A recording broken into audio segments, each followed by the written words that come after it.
Just trying to adjust the camera here to make sure we get the work mat in the scene here. Alright, how's everybody doing? Glad to be back after a quick week off there. Had a work event last week, excuse me. So I wasn't able to live stream last week, unfortunately, but back this week.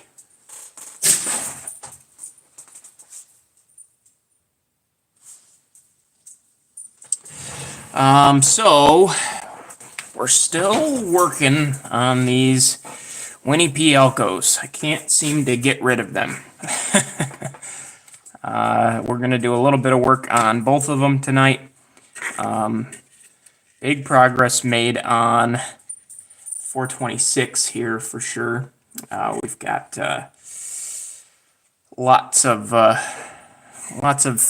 we had lots of debate as to what to do with this thing. You know, the gray on top was just not in good shape, and I couldn't find a perfect match for it. So that meant I had to completely repaint the top half, did a whole bunch of masking and a whole bunch of other stuff. And it turned out well, and I actually, literally all it is actually just true color. I don't know, do they actually give it a color? I mean, light primer. That's all it is. And it seems to be pretty good. I've gone ahead and clear coated it, so it's, you know, pretty well locked into place, but there's still a whole lot that needs to be done on this thing before it's going to be completely ready. First and foremost, obviously, we have to redo the Winnie P lettering on this side. Thankfully, it held up really well on this side, so we're not worried about that. But the yellow striping along the long hood does need to be redone on this side of the locomotive. But because this is going to be the most time-consuming thing, removing this lettering and then redoing it, that's where we're going to start tonight. It's pretty simple. I think I've showed this on the live streams before, but to strip these down, all I'm doing is taking some microsol and soaking the decal, and then I'll come in with a little piece of paper towel and put that over top of the decal. And all that's doing is this microsol does like to evaporate pretty easily. By putting the paper towel on it and then soaking the paper towel, it does actually keep the decal wet for a little bit longer. But how's everybody doing out there? I've got no comments in the live chat, but looks like we've got 6 people here tonight so far. Let's hear from you. What's new? This is Talking Trains for a reason. We're here to talk about trains, all of us. In the meantime, though, I do have just a little bit more decal work to do here on 643. All it needs now is the back numbers. They are super, super tiny, and the best match that I have for them is actually this Finger Lakes decal set. So we're going to use these small GE number board white decals for the rear number decals on the back of this. Hey, Tim. Yeah, they all be lurking for sure. You were too, up till now. What's new, Tim? How's your layout going? I haven't seen anything recently. I don't think. I don't think I've seen anything layout-wise recently. I think I just stumbled on a video, and I don't even know if it was a new one today, but it was in my shorts feed that you were pacing the RNS, but I don't know if that was new or old. I never really checked to see if it was, but yeah. So yeah, I'll go ahead and get these decals cut out. Again, this is number 643, so we'll get those numbers cut out, and we'll get working on the decals for 643's rear. I do have all of the the detail parts, excuse me, that both these locomotives are going to need painted now. I've got the LEDs glued to the lenses, and those are ready to go into the ditch light housings. I don't know as to whether I'm going to do that tonight, though, just because I just put a second coat on the housings tonight, and those are a little bit risky if you start to handle them before they've completely dried. Sometimes that doesn't go well for you. So I think I may hold off on doing that side of the work for a little bit longer. But the good news is I do have the plows for both units painted and ready to go on. These are pretty cool. They're an older run Kale Scale decal, or excuse me, detail. And they've got a molded on brake hose right on the plow, which is pretty neat. It's pretty well detailed as well. You can see there's a little bit of flashing that I had to take off and file on that one, but it just kind of looks like it's a dent. And these plows get dented pretty easily, so wasn't too worried about that. But yeah, these are pretty cool. Once they're on and I'm done handling them, and I know I'm not going to have any chipped paint or anything, I'm going to go ahead and paint the tips of those silver, just like they would be on the prototype. And then these handles right here, I believe are white on the prototype, so I'll go ahead and get those painted too once they're in their final place. But we might mess around with doing those tonight. We'll see. I'm kind of debating whether or not I want to do that, but it's a possibility for sure. And then the other big thing I'm hoping to do tonight is the decoder for 426 here is installed, and right now it's just being programmed on the programming track. And then once it's programmed, I've got the Scale Sound System speaker right here and ready to install that as well, so we might get a quick sound demo in towards the end of this. But yeah. Oh, Tim, you haven't done a short in at least a year and a half. Oh gosh. Yeah, so I guess that was an old one that popped up on my feed today. That's funny.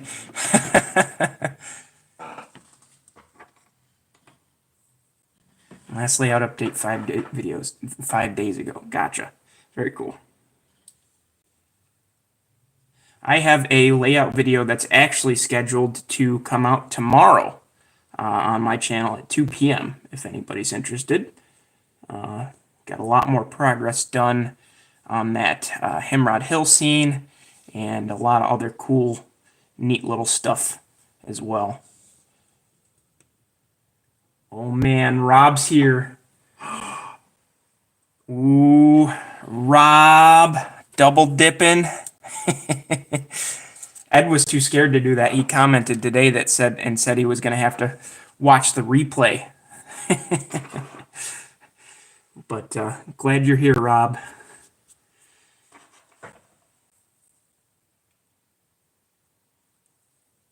Oh, cool. That's cool, Tim. I still have yet to actually chase that thing myself since it's been repainted. I should probably do that at some point, but I just have not done a lot of prototype stuff lately, and it's something that I'm hoping to get some time to do here soon. We'll see. Right now, the Lakeshores Division having their spring meeting at GSME means that I'm in kind of full go mode trying to get the clubhouse ready for everybody to be there. We've got a couple of projects that we're working on up at the club on the HO side of the layout, and then there's just the generic cleaning and stuff that needs to happen. So been busy doing that. But once we're through May 18th, I think I'll have a little bit more time for prototype rail fanning. I'm actually considering I'm off for a good portion of the week prior to Memorial Day. And I'll be camping at Letchworth, Tim, so I'll be right down the road from you. So if I end up chasing anything on the tier, I'll be sure to honk my horn as I go by. I'm considering taking a jog down to Olean to shoot some Winnie P. Elkos. I mean, I'm working on all these things. I might as well go shoot them, right? Had a little extra decal film for some reason on that 3. So I had to clean that off, and then I'll get it into place. Now on this locomotive, and now that I'm seeing these on here, I genuinely think these are still too big. But you know what? They're the smallest I have, so they're gonna have to work. But this locomotive, the rear numbers are just so stinking grimy that you can barely see them on most of the prototype photos that I can see. So we'll have to. I'm not sure how much effort I'm going to put into making them look that grimy on this one, but we'll see. We'll see.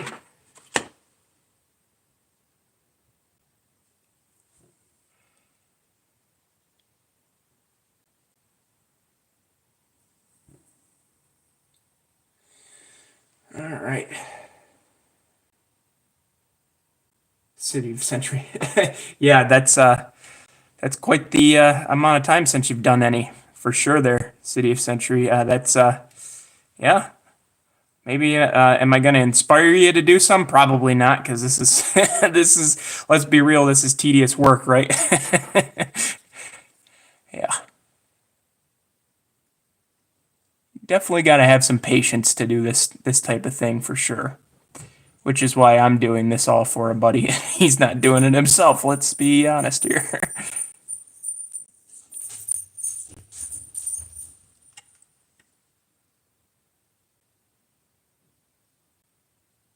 I took the 6 off.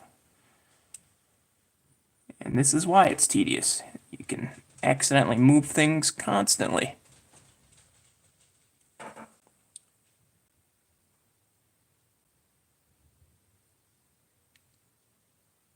Yeah, I can tell these decals, even though I leave them in a Ziploc bag sealed, so, you know, they're, you know, in a relatively climate-controlled basement as well, I can tell these things are getting a little old. They're probably 3 or 4 years old, and I can tell they're a little bit brittle.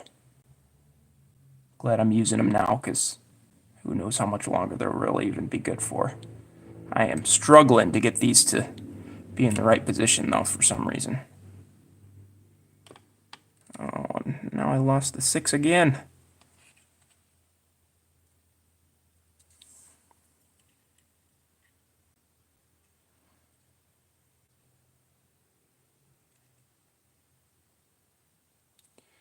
You know, when I go silent, that I'm concentrating.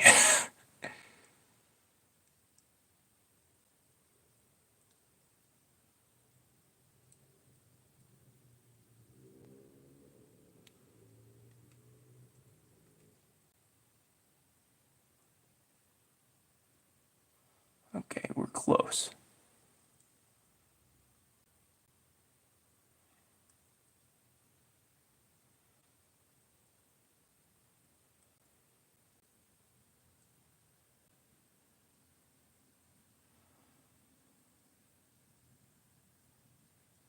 Alright, how's that?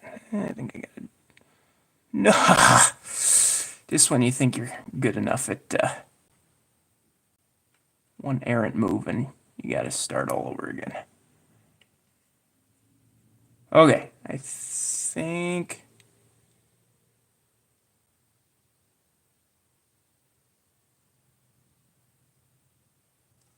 Alright, I'm happy with that. So we're going to put that down. Let me read some comments here.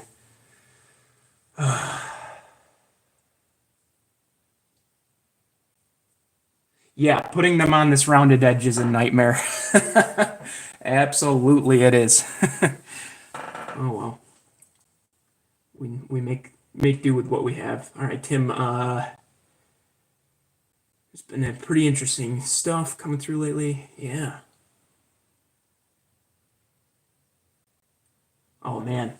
Yeah, that's cool. Those CMQ units, they're such a cool livery. I hope that I get the chance to shoot them before they get repainted into the thoroughbred scheme. We'll see. It's such a busy summer planned. man, I hope I get the chance to rail fan a little bit. I used to be trackside like every other day before I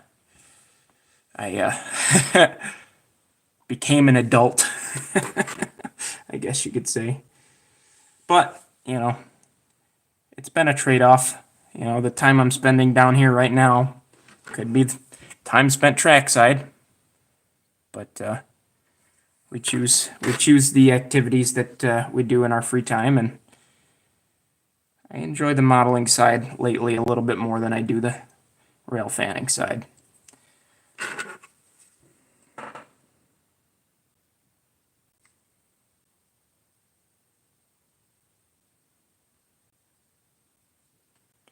Alright, as if that other side wasn't enough of a challenge, now we're crazy enough to try it again.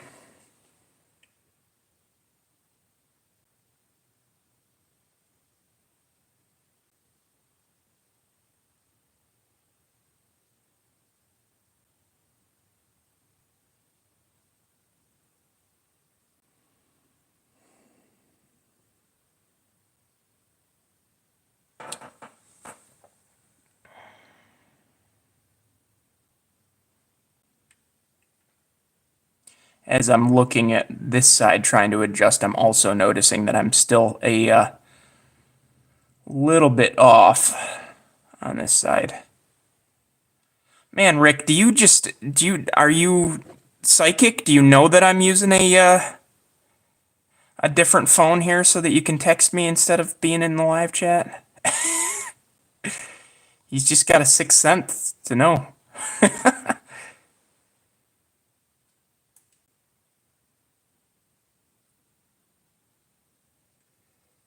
Should I just leave it out for you, Rick, so that you can see it now?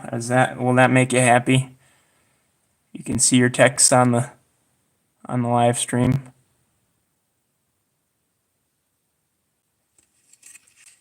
All right, I gotta get this 3 closer. We're getting there.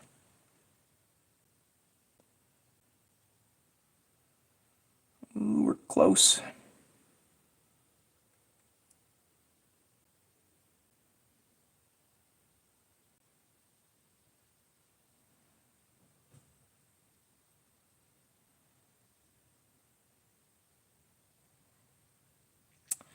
All right, I think I'm happy with that.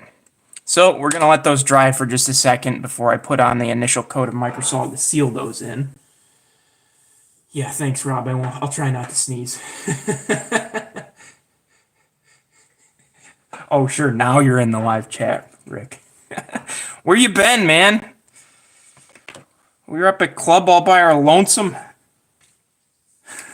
Hope everything's okay. Really, I shouldn't give too much guff before I, know if everything's all right. But wow, that is interesting. There's my Microsoft brush.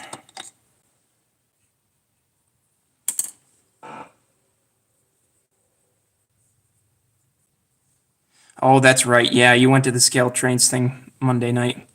I may have been convinced to go to the Rochester one after saying I didn't want to for particular reasons. And all it took was one text from Rob saying, "Are you coming?" And I was like, "Yeah, I guess." After all that. It was a good time though. Had fun. Brought my operator SD45s and ran a couple hot laps on the Rochester Club layout. That was pretty cool.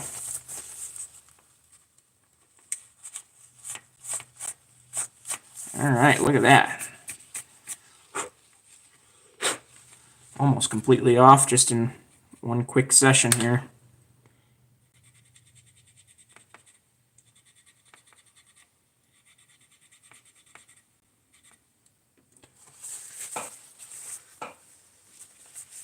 Yeah, I was close to work, but actually I work from home on Thursdays and Fridays most weeks, so I just came in after that.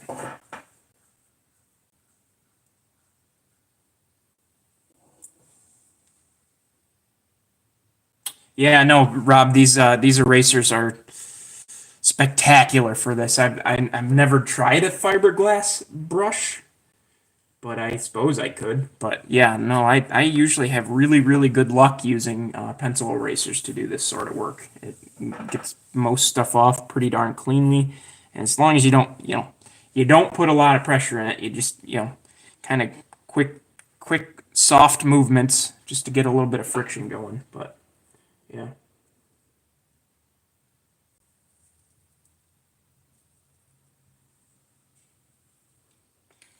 Yeah, man.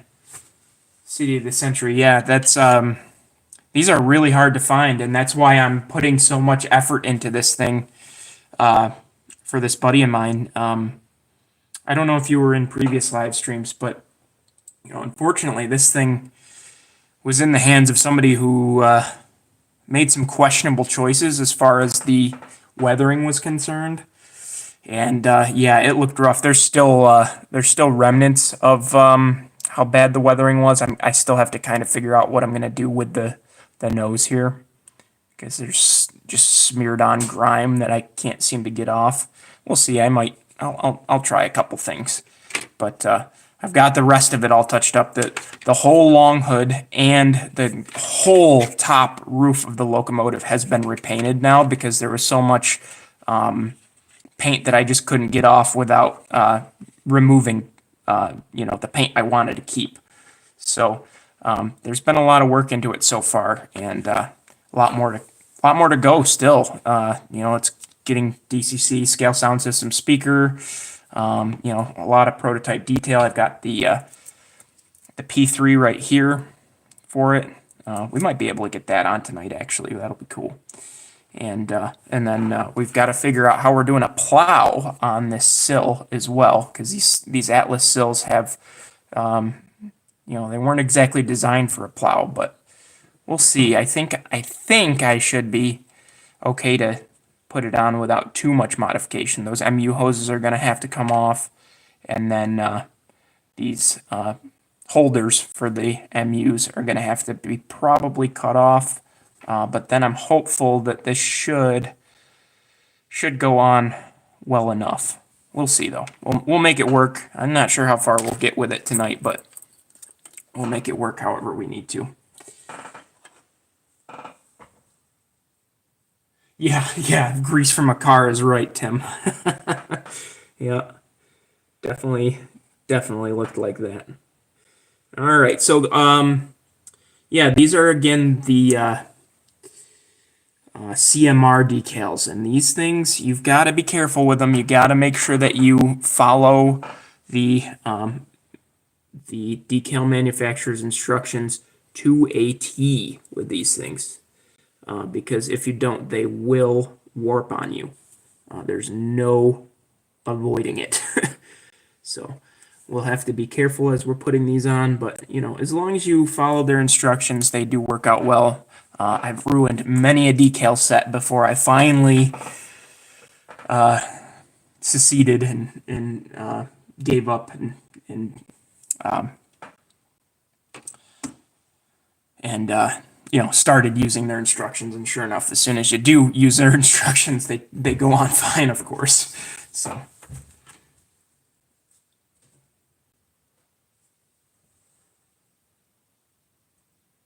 Rob, I don't think I'm going to get the chance to do a layout tour during the convention. I'm already set up for an op session, and there's a couple of activities that I'd like to be able to do. So as of now, I'm a no as far as a tour is concerned, but I'm definitely a full go for the op session that I'm already signed up to host.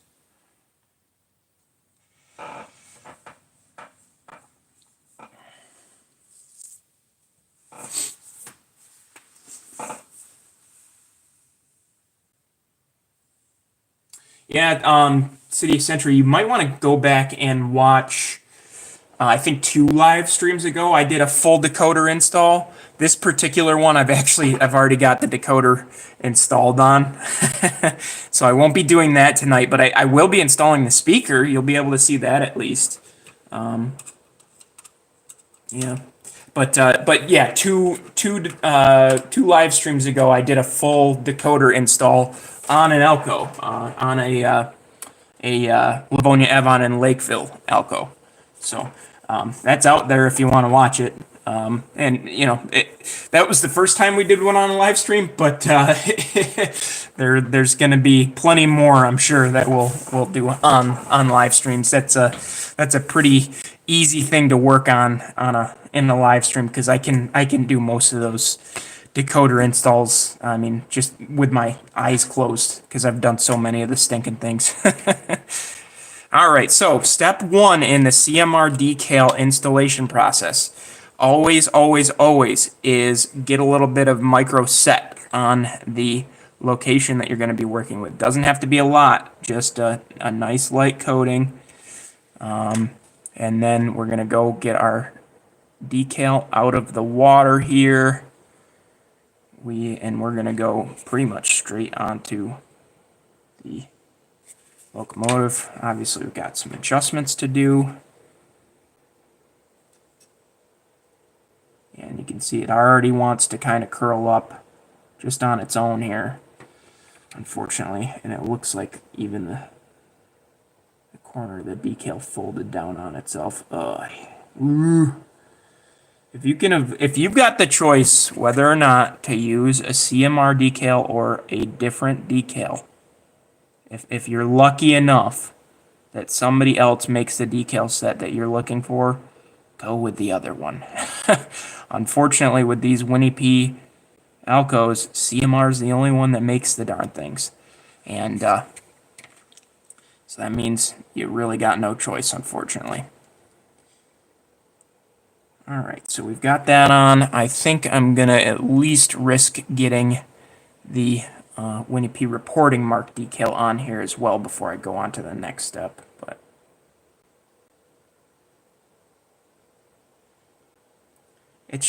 I don't know what the issue actually is, but they just have such thick printing on very thin decal film.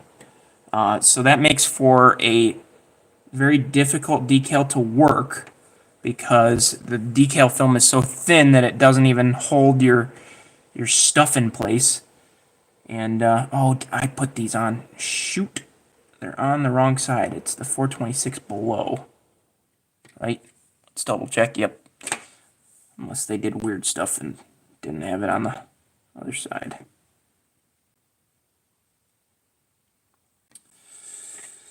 Okay. Let's see if we can get this adjusted properly now. And the other thing you got to be really careful of is with long, thin decals in these CMRs, they will warp on you very, very easily. So I'm also going to have to be very cognizant of that as I'm working on it.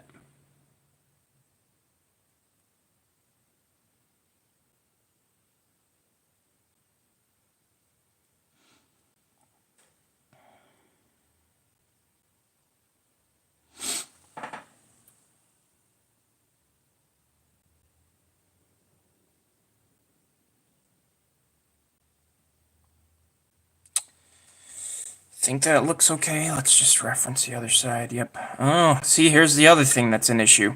And I just am now noticing it.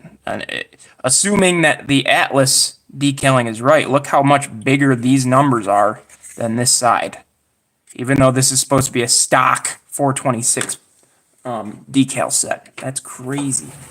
I wonder, do I have my... I might have a reference photo of it down here. No, I don't. Darn it. I'm curious as to which one of these is accurate. That's crazy, though.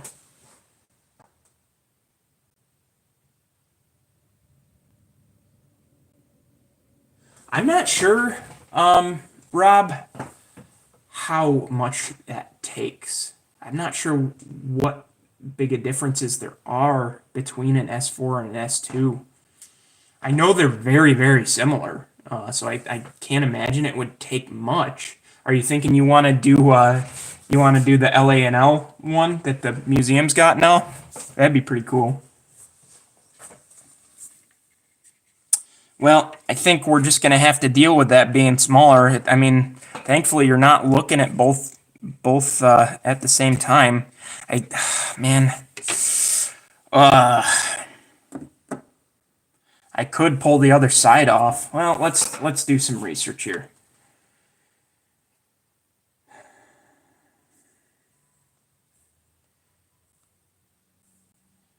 NEP 426.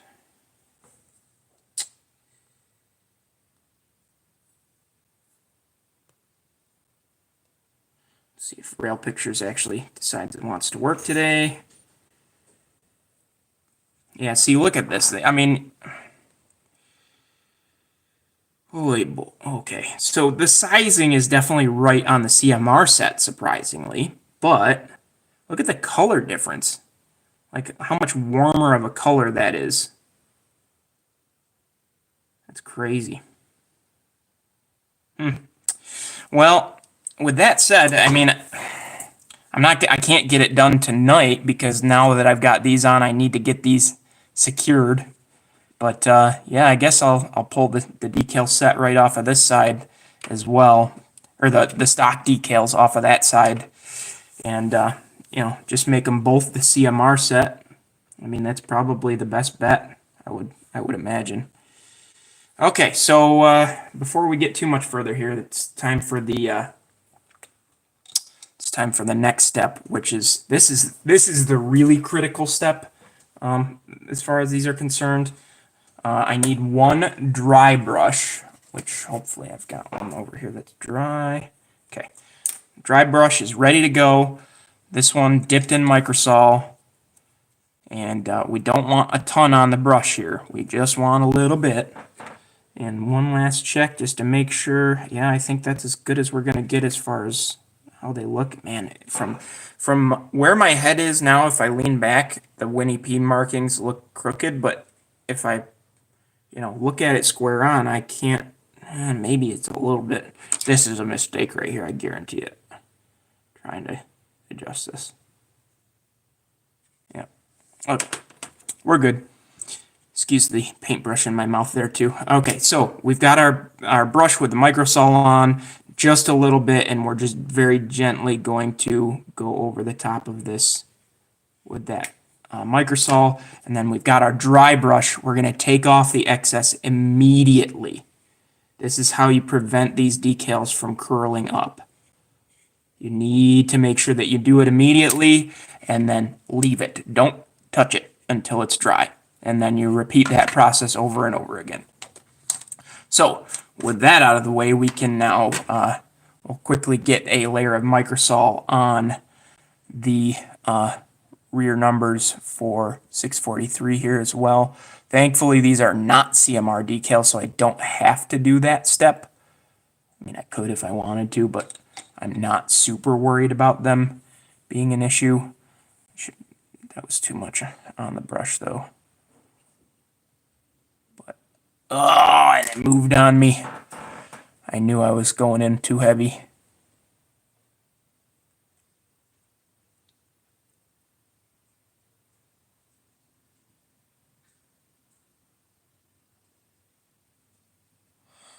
Okay.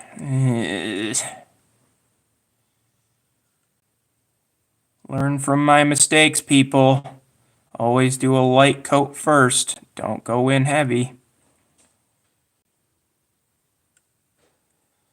You really only got, once that microsol's on, your clock is ticking as far as how much adjustment time you have. I'm lucky I'm still able to do this without that decal breaking down right now.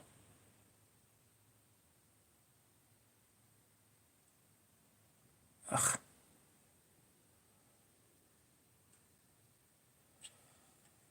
Okay, it's good. I'm leaving it, not touching it. Whew.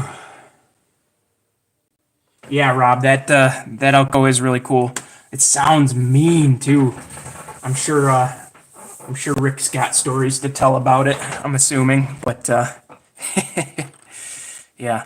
Okay, so we've got decals drying now. I think the next step naturally is going to be to start working on getting the speaker into the 426 chassis here. So let me just get all my liquids out of the way so that I don't mess things up majorly. Get my soldering iron on here. And then I've just got a couple of scrap wires here. Make sure I get that all cleaned up off the mat. So this is not the stock scale sound system speaker for the C425. I made some modifications, as you can see back here, so that this one would fit. This is a U-fit size, so I made sure I had the space for it with the rear weight cut down a little bit. Just took it out to the garage, used the angle grinder. Worked out well.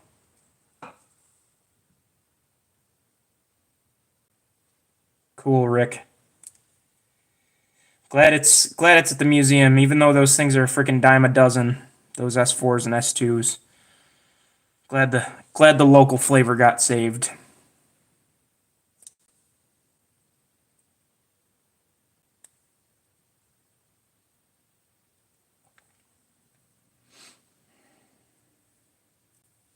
I'm just stripping the ends of these wires, twisting the wires together, and then I'll get them tinned. Okay. And I'll borrow this side of this pair of helping hands, even though their ditch lights are drying on the other side. Actually, I can at least take these out to get them out of the way so I don't melt them. Actually, there's plenty of things I should get clear of the soldering iron here before I do much. Alright.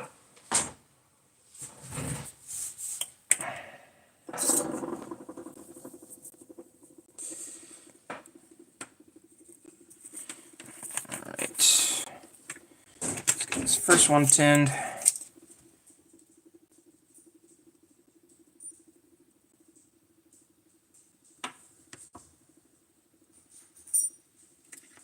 Okay. One.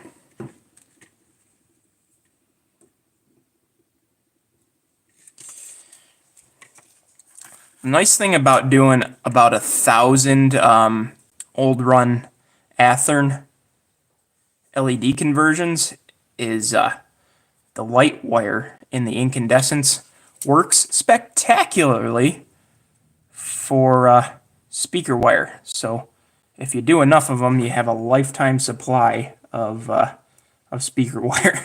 You'll never actually have to buy speaker wire.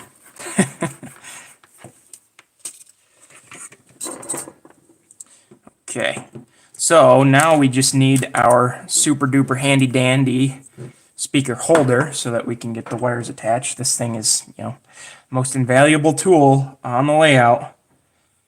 And it's just a pair of tweezers. The magnet in these speakers is so strong that it likes to attach itself to the soldering iron. And yeah. Oh, Bill, you were talking about, 426. Yeah, we've talked about that before. I think that it was one of the better locomotives. Yeah, that's really cool.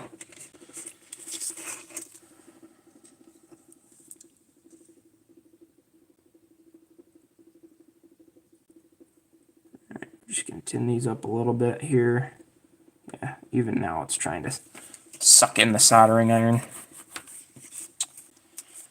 Okay, so big trick here is always solder your leads in the direction you want to go.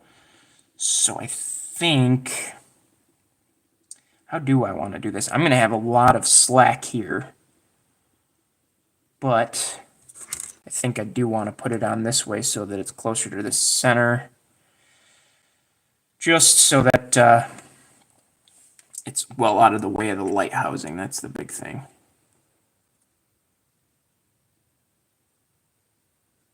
All right, there's one.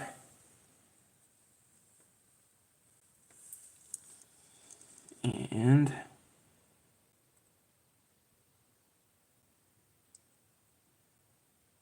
two.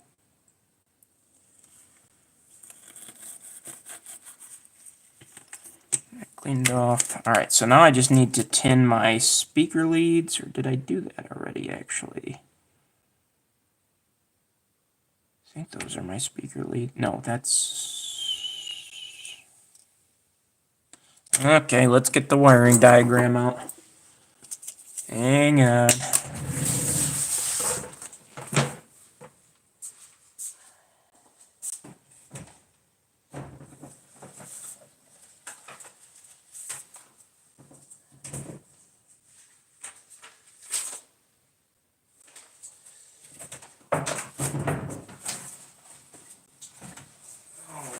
go.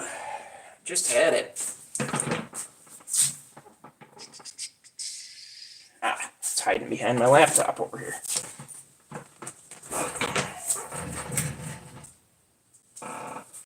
Oh yeah, Rick, that group is Mark Klingel. He's the one putting it on. I don't know. You might not even met Mark. I don't know. He's a member at the club, but he's been busy doing other things. So okay, so these two are my speaker leads for this decoder, and that's why we always double check. On the normal non-keep alive decoders, they're pretty well marked on the board itself, but these ones unfortunately are not quite as well marked. You know what? I'm gonna take these speaker leads are gonna be so freaking long that I'm just gonna have way too much wire if I don't cut them down a little bit. So let's see. Leave a little slack here.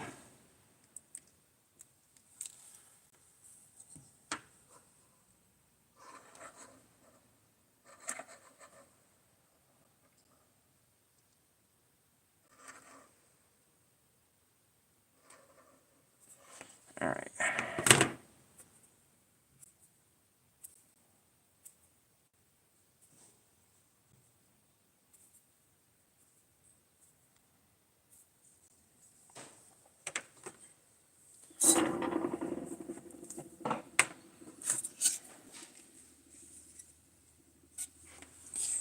Okay, cool, Rick.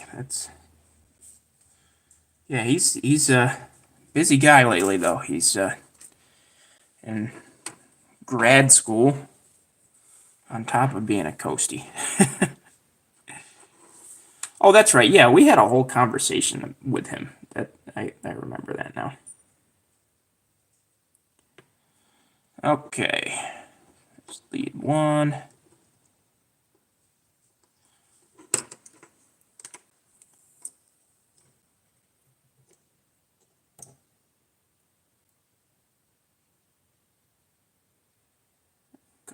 There we go. Lead two. Perfect. So now we're ready for a test. Make sure that everything's working here.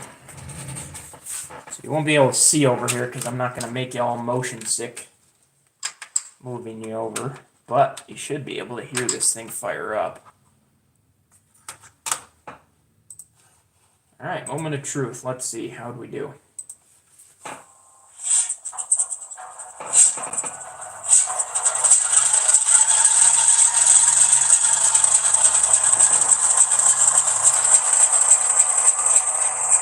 Nice. Sounds pretty darn good.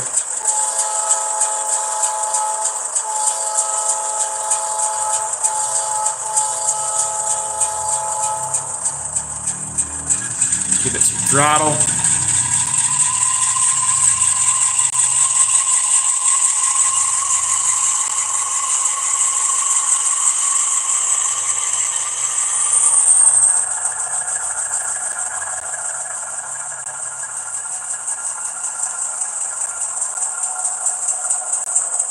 Sweet.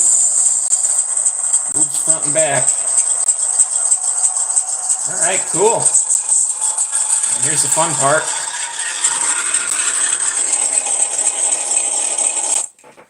Love keep alives. Okay, so we should be good to get this speaker secured down. Probably, let's see, how do I want to do this with those? I think I got room to just kind of let them wander. No, not really. I have room out the back if I need it, so I could go and secure it there. And the only thing that's really going to be a concern is the light bar in the back. I think I got room.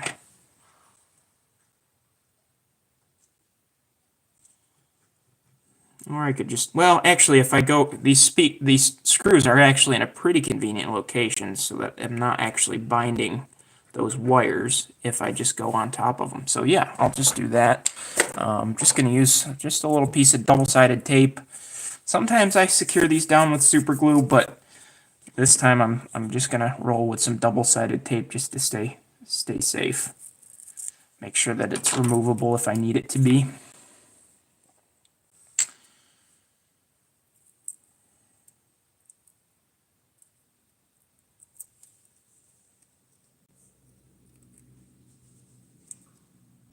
Pop that down there. Make sure that these are where they need to be. All right, beautiful. Okay, so that side of things is done.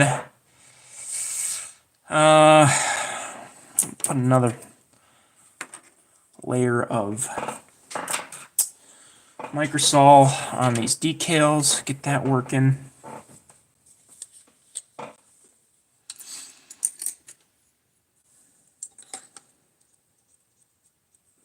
Again, don't want much on this brush because it's even still even following those instructions, the Winnie P is wanting to curl up right now, I can see, which is immensely annoying, but I digress. Dry it right off. Make sure we put a little bit of pressure on it while we're doing that to get rid of any sort of air bubbles underneath there. Okay, that's good. Let's see, how did those end up drying on 643? Yeah, those are in pretty good shape now. We'll do another light coat just because those moved around so much. Leave those. Okay, what's next here? I think we're gonna get into the fun stuff. I guess we're gonna. Well, actually, there's one other thing that I can do today. I do need to drill out the holes for these ditch lights. I don't think I'm gonna get these ditch lights installed tonight. Oh yeah, and I can put the horns on. That'll be another thing we can get taken care of. So, where did my pin vise go? Because I had the right, yeah, so this pin vise should have the right drill bit in it. The nice thing that's about these Bowser units is they actually, a lot of them already had ditch lights on it. Unfortunately, this was in, the Cartier ones didn't come with them. But the holes to run wires for them are actually already in it. And then I think, actually, let me show you guys this. Maybe somebody knows for sure. But there's a light board that runs all of the lights in the cab. So all the number boards, the class lights, and the headlight. There's this nice light board that just is kind of plug and play. And it's got LED 4, 2, and 1 are in use on it, but LED 3 and 5 are not. So I'm guessing I should be able to wire right to those to use them for ditch lights. Hopefully. That's what we're going to try to do, unless somebody's got experience with them that's in the comments and tells me, no, don't do that or you're going to destroy something. But I'm assuming that I should be okay to do that. I'm assuming that's what those lights are there for, more than likely. So these just are going to go straight through the pilot pretty much.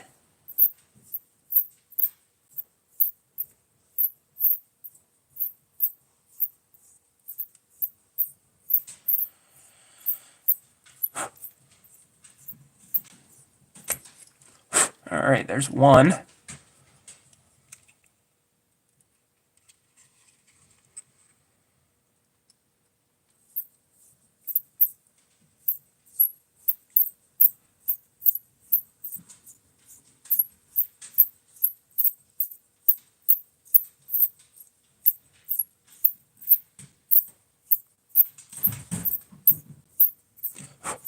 Yeah, Tim, you know, most of the Winnie P ones do already have them in it, you know, because this was a Cartier, unfortunately. In an older run Cartier, I guess it didn't, but oh well. The other unfortunate thing is the freaking MU hoses just completely fell off on me, and one of them I can't find. The other one's around here somewhere, but I'm gonna have to address that, unfortunately.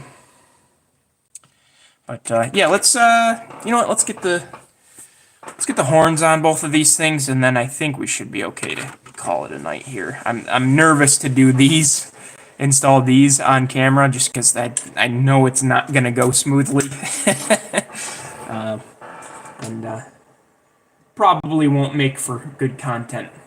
Well, at least on my end.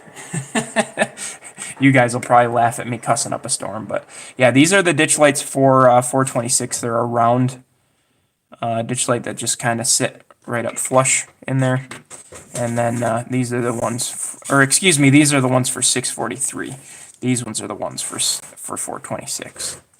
And they're an actual bracketed housing. But those are both scale sound system housings. They 3D print them. They do a really good job detail-wise with those things. Unfortunately, with anything plastic ditch light, you end up with a ton of light bleed no matter what you do. Like I've already got 2 coats of testers black on these, and I'm still fully expecting to end up with light bleed in these once they're in the locomotive. There's just not much that you can do before you have them illuminated. Once you have them illuminated, you can go in and kind of touch up with a fine brush just to make sure. But until then, you're kind of SOL. So 426 here is going to be pretty simple. The hole is actually already there for the horn. I do just need to verify though that that's the location for it, right? Yeah. Yeah, and unfortunately all I could find is an all bells forward P3. I believe it's actually got one belt reversed on the real thing, but it is a black horn and it does stick out like a sore thumb on it. So we'll just we'll hit it with a little dab of super glue. Use this as our base so that we don't ruin our mat. Yeah, I'm about ready for more super glue here too.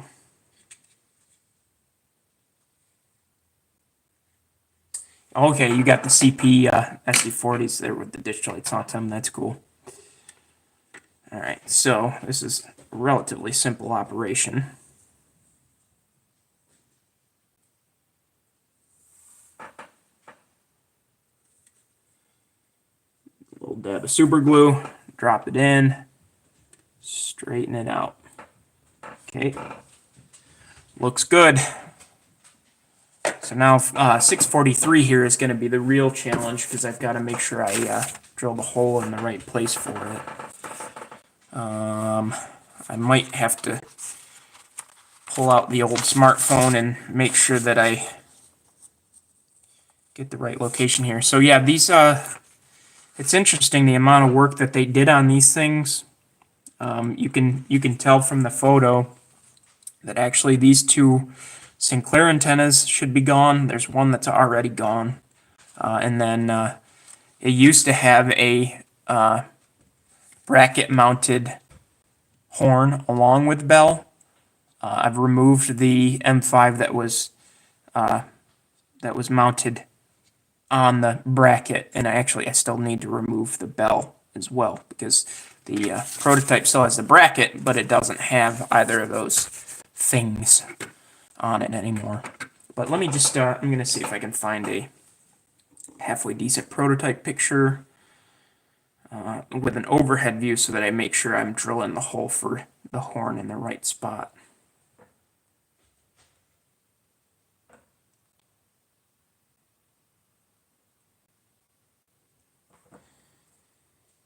Oh, look at that.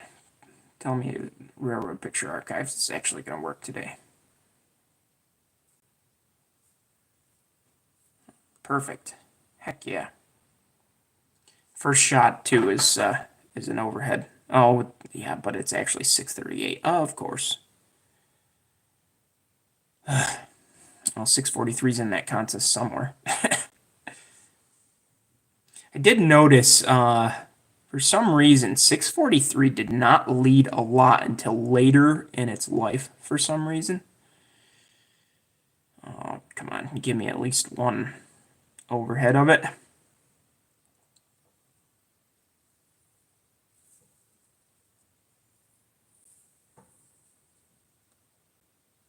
Of course, that's 638 again, but okay, that's good enough. We can see that it's pretty much center mounted.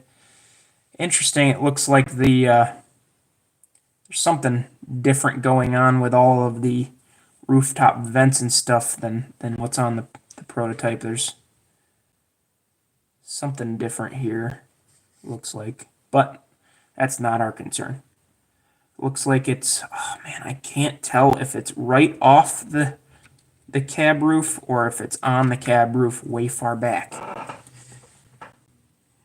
These are the challenges of trying to match a prototype. Okay. Let's see if we get lucky with this one. Hey, Willow Creek, how are you doing? Okay, here we go. Show me the money. Oh, come on. And of course, it still had the cab-mounted bracket as of, when was this? Let's see. This was as of 2017. It still had the cab-mounted bracket, of course. So that was a late change. And that means we're really SOL trying to figure out where they ended up mounting it. This is going to be the same one, isn't it?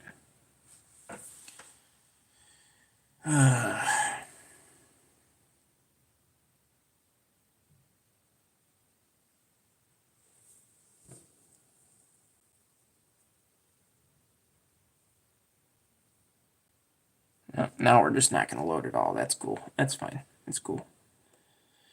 Cool. All right, let's see if this one from 2019 is high res enough to zoom in on it, even though it's not the lead locomotive. Boy, this is riveting content, hey guys? Such is the life of a prototype modeler.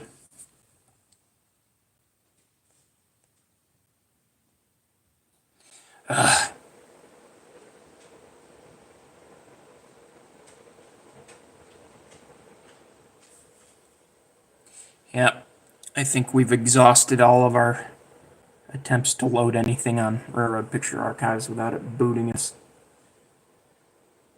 Lovely.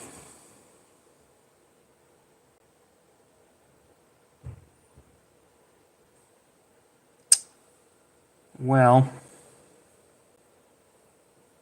I'm gonna say it's gotta be off the cab.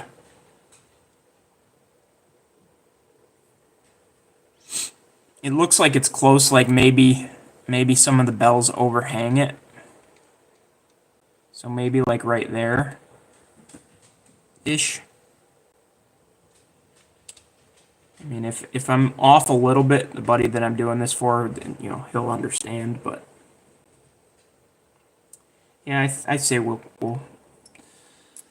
go for it just about right there.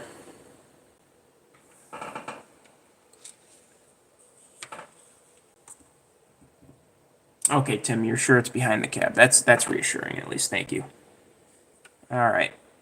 That looks pretty dang centered. Here we go. Point of no return.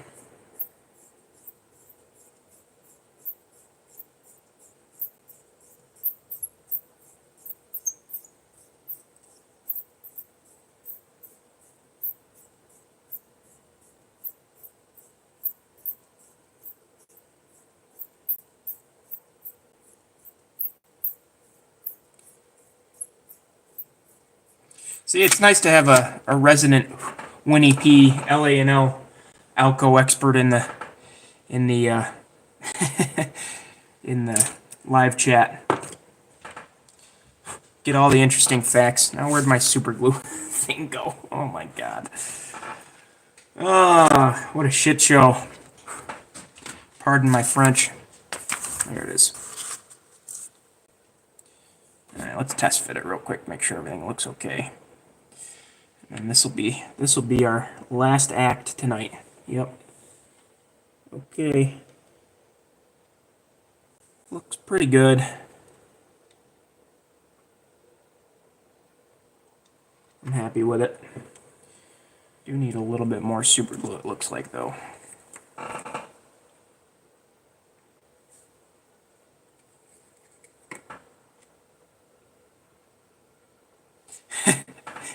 Yeah, well, you got to be, on average, more observant than the rest of us, Eric.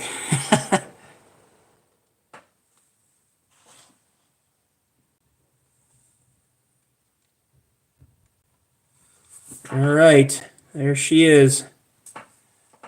Looks pretty straight. So yeah, I think Friday, Saturday, maybe this week I'll try to get back down here and hopefully try to wrap these Elcos up. But this will be it for tonight.